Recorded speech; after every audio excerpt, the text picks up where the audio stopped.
+3 Odia honours 5th same. ସ୍ୱାଧୀନତା ପରବର୍ତ୍ତୀ ଓଡ଼ିଆ କ୍ଷୁଦ୍ରଗଳ୍ପର ବିକାଶକ୍ରମ।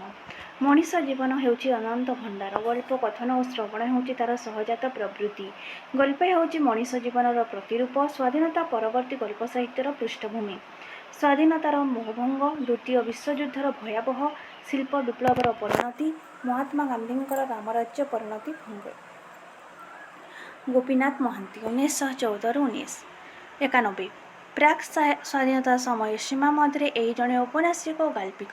ସେ ଜଣେ ବାସ୍ତବବାଦୀ କଥାଶିଳ୍ପୀ, ମନୁଷ୍ୟ ମନର ଭାବକୁ ପ୍ରକାଶ କରିଥାନ୍ତି। ପ୍ରାକ୍ ସ୍ୱାଧୀନତାରେ ରଚିତ ନୀଳିମାର କବର, ବୁଢ଼ା କବି, କାଉ କୋଇଲି ପ୍ରଭୃତି ମଣିଷ ଜୀବନର ଅବଚେତନର ଚିନ୍ତାଧାରା ଦେଖିବାକୁ ମିଳେ।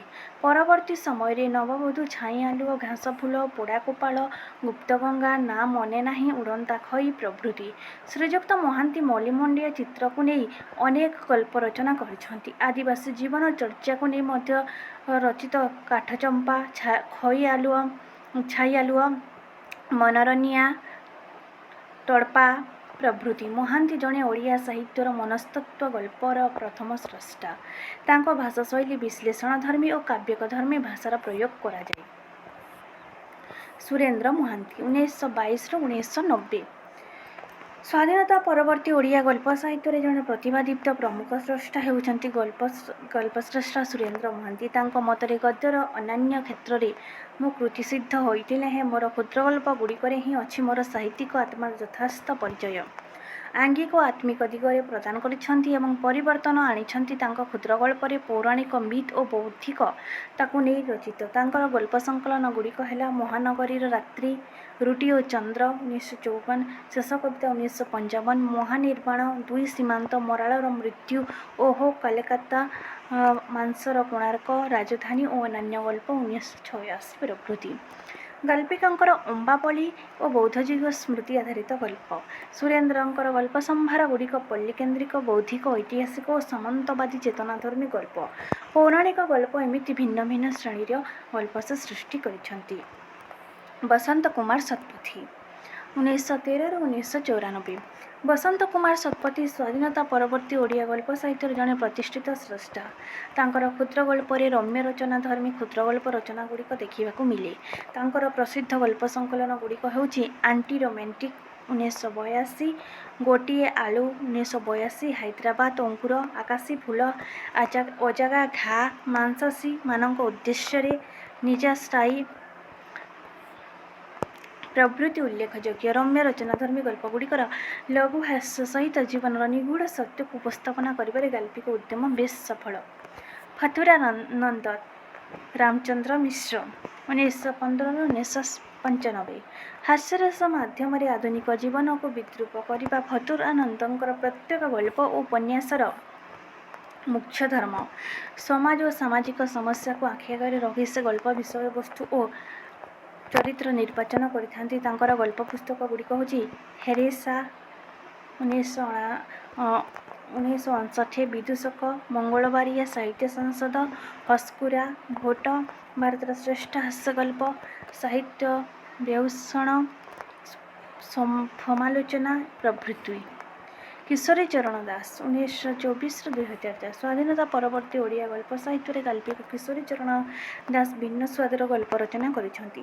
ତାଙ୍କ ଗଳ୍ପ ଗୁଡ଼ିକ ପ୍ରାୟତଃ କାହାଣୀହୀନ, ବିବୃତିମୂଳକ, ଆତ୍ମସମୀକ୍ଷାଧର୍ମୀ, ଅନ୍ତର୍ମୁଖୀ ଚେତନା ଦ୍ୱାରା ଉଦ୍ବୁଦ୍ଧ। ବିଶେଷ କରି ମନସ୍ତତ୍ତ୍ୱ ବିଶ୍ଳେଷଣ ଉପରେ ଅଧିକ ଗୁରୁତ୍ୱ ଦେଇଛନ୍ତି।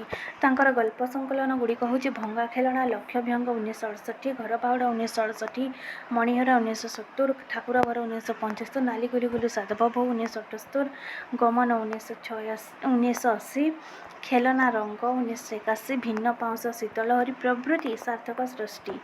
ମଣିହରା ପାଇଁ ସେ 1976 ଓଡ଼ିଶା ସାହିତ୍ୟ ଏକାଡେମୀ ଦ୍ୱାରା ପୁରସ୍କୃତ। 1976 ସେ ଭିନ୍ନ ପାଉଁଶ ଏବଂ 1985 ଶାରଳା ପୁରସ୍କାର ପୁରସ୍କୃତ। ଠାକୁର ଘର ପାଇଁ ସେ କେନ୍ଦ୍ର ସାହିତ୍ୟ ଏକାଡେମୀ ପୁରସ୍କାରରେ ପୁରସ୍କୃତ। ମହାପାତ୍ର ନୀଳମଣି ସାହୁ 1926-2016। ସ୍ୱାଧୀନତା ପରବର୍ତ୍ତୀ ଓଡ଼ିଆ ଗଳ୍ପ ସାହିତ୍ୟରେ ମହାପାତ୍ର ନୀଳମଣି ସାହୁ ଜଣେ ପରିଚିତ ବ୍ୟକ୍ତିତ୍ୱ। ବ୍ୟଙ୍ଗ ବିଦ୍ରୂପ ମାଧ୍ୟମରେ ସମାଜର ଦୋଷ ଦୁର୍ବଳତାକୁ ପ୍ରକାଶ କରିବା ତାଙ୍କର ପ୍ରତିଟି ଗଳ୍ପର ଅନ୍ତଃସ୍ୱର। ପ୍ରେମ, ଆଧିଭୌତିକ ଚେତନା, ସାମାଜିକ ଚେତନା, ଆଧ୍ୟାତ୍ମବାଦ ତଥା ମାନବବାଦ ହେଲା ତାଙ୍କ ଗଳ୍ପ ସାହିତ୍ୟର ଏକ ଚେତନା। ତାଙ୍କ ଗଳ୍ପରେ ମଧ୍ୟବିତ୍ତ ପରିବାରର ଚିତ୍ର ସୁସ୍ପଷ୍ଟ ବାରି ହୋଇଥାଏ। ତାଙ୍କ ଗଳ୍ପ ସଂକଳନ ଗୁଡ଼ିକ ହେଲା ପ୍ରେମ ତ୍ରିଭୁଜ, ମିଛ ବାଘ, ଶୁଣନ୍ତୁ ସର୍ବେ ଅମୃତସ୍ୟ ପୁତ୍ର, ସୁମିତ୍ରାର ହସ, ଗଞ୍ଜେଇ ଓ ଗବେଷଣା, ବିଷ୍ଣୁମାୟା, ଅନ୍ଧ ରାତ୍ରିର ସୂର୍ଯ୍ୟ, ଆକାଶ ପାତାଳ, ପିଙ୍ଗଳାର ସେ ଜଣେ ଅନ୍ୟ ଜଣେ, ସେକାଳ ପଖାଳ, ବୃନ୍ଦାବନର ଶେଷ ଧୂପ, ଅଭିଶପ୍ତ ଗନ୍ଧର୍ବ, ରାନୁ ପାଠରୁ ପୁଷି ପର୍ଯ୍ୟନ୍ତ ପ୍ରଭୃତି। ହାସ୍ୟମୟ ଅଭିବ୍ୟକ୍ତ ମାଧ୍ୟମରେ ଜୀବନର କାରୁଣ୍ୟ ଚିତ୍ରର ସିଦ୍ଧହସ୍ତ ମହାପାତ୍ର ସାହୁଙ୍କର ଗଳ୍ପଗୁଡ଼ିକ ଜୀବନଗ୍ରାହୀ ମାନବିକତାବାଦରେ ବିଶ୍ୱାସ। ଅଭିଶପ୍ତ ଗନ୍ଧର୍ବ ଗଳ୍ପ ପାଇଁ କେନ୍ଦ୍ର ସାହିତ୍ୟ ଏକାଡେମୀ ଓ ସାରଳା ପୁରସ୍କାରରେ ପୁରସ୍କୃତ କରାଇଥିଲେ। ଅଖିଳ ମୋହନ ପଟ୍ଟନାୟକ 1917-1982 ଗାଳ୍ପିକ ଅଖିଳ ମୋହନ ପଟ୍ଟନାୟକଙ୍କ ଗଳ୍ପଗୁଡ଼ିକରେ ମଣିଷର ବିବିଧ ସମସ୍ୟା ଜୀବନର ବୈଶିଷ୍ଟ୍ୟ ରୂପାୟିତ। ଗଳ୍ପର ପ୍ରତିଟି ଚରିତ୍ର ଜୀବନର ଗୋଟିଏ ଦିଗକୁ ଅନୁକ୍ଷଣ କରୁଥିବାର ମନେ ହୋଇଥାଏ। ମଣିଷ ଜୀବନର ଅବଚେତନ ଦିଗଟିକୁ ଉଦ୍ଘାଟନ କରିଛନ୍ତି। ତାଙ୍କ ଗଳ୍ପ ସଂକଳନ ଗୁଡ଼ିକ ହେଲା ଝଗଡ଼ ଇଗଳ, ଧରଣୀର କୃଷ୍ଣସାର ଓ ଅନ୍ଧଗଳି, ନଦୀର ନାମ, ଗଣତନ୍ତ୍ର, ଚନ୍ଦ୍ରର ଅଭିଶାପ, ପକ୍ଷାଘାତ, ଡିମିରି ଫୁଲ, ସିଦ୍ଧାନ୍ତର ଉପକଥା ପ୍ରଭୃତି। ତାଙ୍କ କ୍ଷୁଦ୍ର ଗଳ୍ପରେ ଆଧିଭୌତିକ ଏବଂ ରହସ୍ୟାଚ୍ଛନ୍ନ ଗଳ୍ପ ଦେଖିବାକୁ ମିଳେ। ତାଙ୍କର ରୋମାଣ୍ଟିକ ଭାବର ଗଳ୍ପ ଝଡ଼ର ଇଗଲ, ଧରଣୀର କୃଷ୍ଣସାର ପ୍ରତୀକାତ୍ମକ ଭାବରେ ନିଆଯାଇଛି। ଚନ୍ଦ୍ରଶେଖର ରଥ 1929-2018 ସ୍ୱାଧୀନତା ପରବର୍ତ୍ତୀ ଗାଳ୍ପିକ ଚନ୍ଦ୍ରଶେଖର ରଥଙ୍କ ଗଳ୍ପରେ ମାନବିକ ସମ୍ବେଦନଶୀଳତା ଭାବ ଏବଂ ବୁଦ୍ଧିଦୀପ୍ତ ଚିନ୍ତାଧାରା ରହିଥାଏ।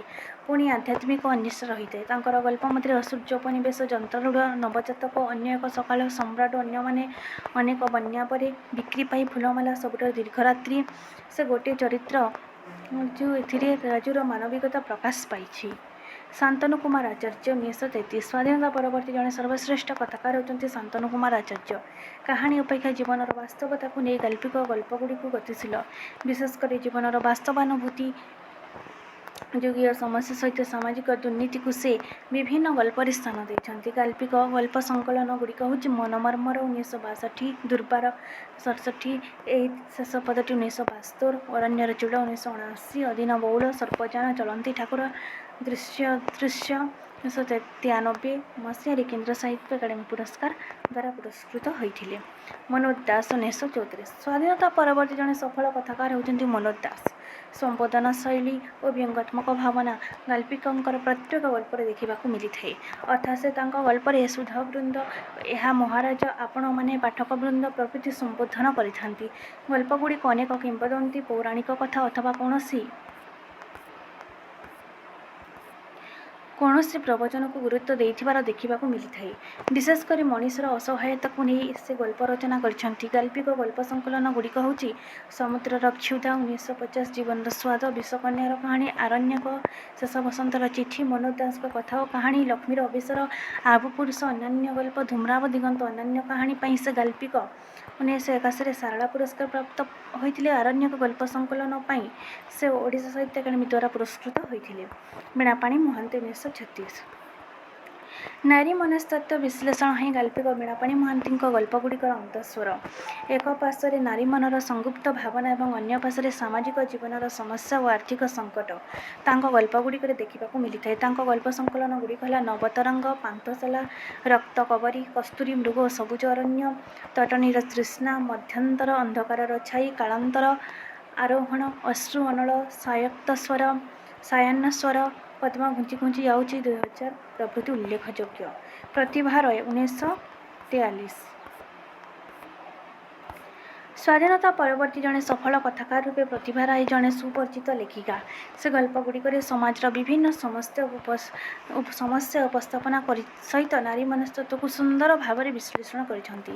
ତାଙ୍କର ଗଳ୍ପ ସଂକଳନ ଗୁଡ଼ିକ ହେଲା ଗଙ୍ଗଶିଉଳି, ଶ୍ରେଷ୍ଠ ଗଳ୍ପ, ଅବ୍ୟକ୍ତ ଇତିବୃତ୍ତକ, ଭଗବାନର ଦେଶ, ମୋକ୍ଷ, ଗାନ୍ଧୀଙ୍କ ଗାଁ, ଉଲ୍ଲଙ୍ଘନ ପ୍ରଭୃତି ଉଲ୍ଲେଖଯୋଗ୍ୟ।